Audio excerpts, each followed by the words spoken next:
হযরত ওমর রাদিয়াল্লাহু তাআলা আনহুর জামানায় তিনি মরুভূমিতে তৃষ্ণার্ত হয়ে গেছিলেন। পানির তৃষ্ণায় এক রাখাল যুবককে বলছিলেন, যুবক, আমাকে একটা বকরির দুধ পান করাও। সেই রাখাল যুবক বলছে, জনাব, আমি এই বকরিগুলোর মালিক না, আমার মনিবের কাছ থেকে আমি গোলাম, আমানত আমার, আমি তো আমার মনিবের অনুমতি ছাড়া আপনাকে কোনো বকরির দুধ পান করাইতে পারি না। হযরত ওমর বলছে, পাক্কা মোমেন, বুঝছে। এই জন্য ওমর বললেন, যুবক, তুমি একটা দুধওয়ালা বকরি আমাকে বিক্রি করে দাও, তাইলে আমি তোমার কিছু টাকা দেব, তোমার উপকার হবে, আর আমিও একটা দুধওয়ালা বকরি পাইলে আমার দুধের তৃষ্ণা, পানির তৃষ্ণা মিটবে। আর তোমার মনিবকে তুমি বলবা, একটা বকরি হারায় ফেলছি, আমার এতগুলো বকরি চড়াইতে গিয়ে একটা পাচ্ছি না। উনি চাচ্ছিলেন তার ঈমানের মজবুতি। সাথে সাথে এই যুবক, সাথে সাথে তাফসীরে লিখছে, সাথে সাথে যুবক ওমরকে বললেন, ইয়া হাযা ফাআইনাল্লাহ,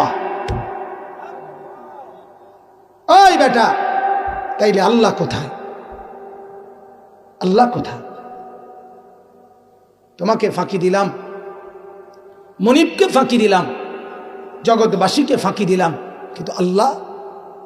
এই বুঝা গেল জঙ্গলের গহীনে একাকী যুবক কাকে মনে রাখছে? কথা বলেন না, কাকে ভয় করছে? রাতের গভীরে হযরতে ওমর রাদিয়াল্লাহু তাআলা আনহু, তিনি রাত্রিবেলা হাঁটতেন মানুষের বাড়ি ঘরের পাশে, কারো বিপদ, কারো অসহায় অবস্থা দেখতেন। একদিন রাত গভীরে শুনতেছেন এক ঘরের কোনায় এক বৃদ্ধা মা, বুড়া মা, তার মেয়েকে বলতেছে, মা, যে বকরির দুধ দহন করলাম সেগুলোতে কিছু পানি মিশিয়ে দাও, তাইলে আমরা কিছু ভালো দাম পাবো, বেশি দাম পাবো। মেয়েটা বলতেছে, মা, আমিরুল মুমিনিন ওমর নিষেধ করছে দুধে পানি মেশাইতে।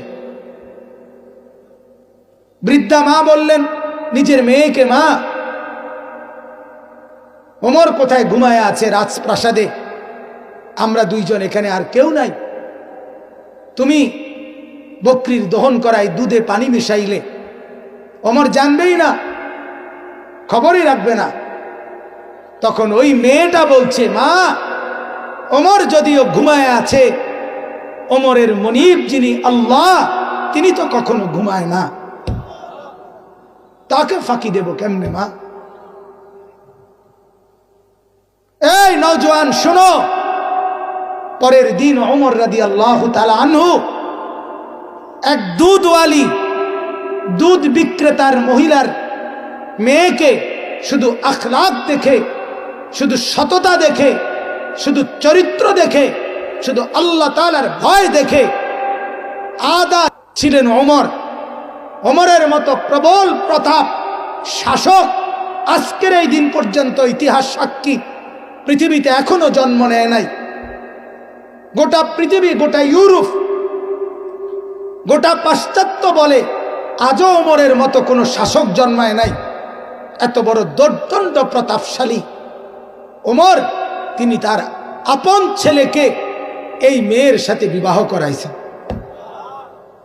তুমি রাস্তার নর্তকী খোঁজো, তুমি রাস্তার বেহায়াকে খোঁজো, যে তোমার সাথে বিবাহ পূর্ব অবৈধ প্রেম করে, তোমার সাথে হোটেলে যায়, তোমার সাথে রেস্তোরাঁয় যায়, তোমার সাথে পার্কে যায়, তোমার সাথে পিকনিক স্পটে যায়, তোমার সাথে গাছের নিচে প্রেমের আলাপ করে, তোমার সাথে রাত গভীরে অবৈধ প্রেমের আলাপ করে, আল্লাহর কসম, ওইটা কোনো মেয়ে না, ওইটা অসভ্য জঙ্গলি জানোয়ার ছাড়া আর কিচ্ছু না। এটা আফ্রিকার জঙ্গলের কোনো প্রাণী হইতে পারে, কোনো মানুষ হইতে পারে না। অতএব যুবক, মনে নাও, তুমিও মনে রাখো, যে এই মেয়ের পিছনে ঘুরলা, অসভ্য, বেপর্দা, বেহায়া, তোমার জন্য চিরেই তোমার সংসারে ওই রকম একটা বেহায়া খবিস। আল্লাহ বলছে খবিস, এটা খবিস। আল্লাহ বলছে বেহায়া নারীকে খবিস। এটা এই খবিস তোমার ঘরে আসবে, শুধু তোমার জীবন না, তোমার জীবন, যৌবন, উপার্জন, তোমার মৃত্যু পর্যন্ত তোমার যন্ত্রণা দিয়া দুঃখে দুঃখে মারবে, তোমার দুঃখে দুঃখে। অসভ্য নারী সুখ দেয় না, বেহায়া নারী সুখ দেয় না, বেপর্দা নারী সুখ দেয় না, যন্ত্রণা দেয়, যন্ত্রণা, যন্ত্রণা। রঙের গুড্ডি উড়াইও না, রঙের গুড্ডি উড়াইও না। হ্যাঁ, অতএব মহিলা মাদ্রাসা আল্লাহ তাআলার নেক বান্দি তৈরি করে, বলেন আলহামদুলিল্লাহ।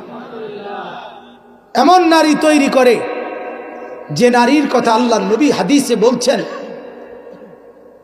যে আমার উম্মত কেউ মাল দেখে বিয়ে করে, কেউ সৌন্দর্য দেখে বিয়ে করে, কেউ বংশ দেখে বিয়ে করে, কেউ দিনদারি দেখে বিয়ে করে। নবীজি বলছেন ফাজফার বিজাতি দ্বীন, ও আমার ইমানদার উম্মত, তুমি দিনদারিকে প্রাধান্য দিও। তারিবাত ইয়াদাক, যদি তুমি না দাও তো তোমার হাত ধুলিমলিন হোক, তুমি লাঞ্ছিত হও, তুমি অপদস্থ হও। হাদিস, এটা হাদিস। রূপ আর সৌন্দর্য ক্ষণিকের মায়া, ক্ষণিকের মোহ, ক্ষণিকের মায়াজাল। আখলাক আর চরিত্র এটা দুনিয়ার মধ্যেও পুঁজি, আখেরাতেও জান্নাতের পুঁজি। এটাই মূল সম্পদ।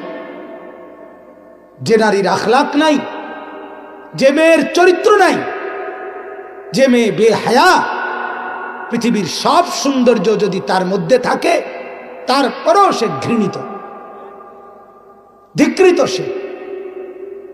তো আমি বলতেছিলাম আল্লাহ তাআলা বলেন ইত্তাকুল্লাহ, আল্লাহকে ভয় করো। কাকে বলেন? তিন জিনিস, সমস্ত গুনাহ ছেড়ে দেওয়া, সমস্ত নেক আমল করতে থাকা, সর্বাবস্থায় দিলে আল্লাহ তাআলার ভয় রাখা, যে আল্লাহ আমাকে দেখতেছে। কে দেখছে? এরপরে আল্লাহ তাআলা বলেন, যেটা আমার মূল আলোচ্য বিষয়, অকুনু মা'আস সাদিকিন।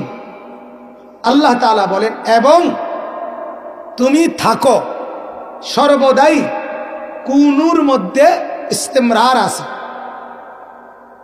আরবি ভাষার একটা কায়দা, অর্থাৎ সর্বদা, সর্বদার অর্থ আছে।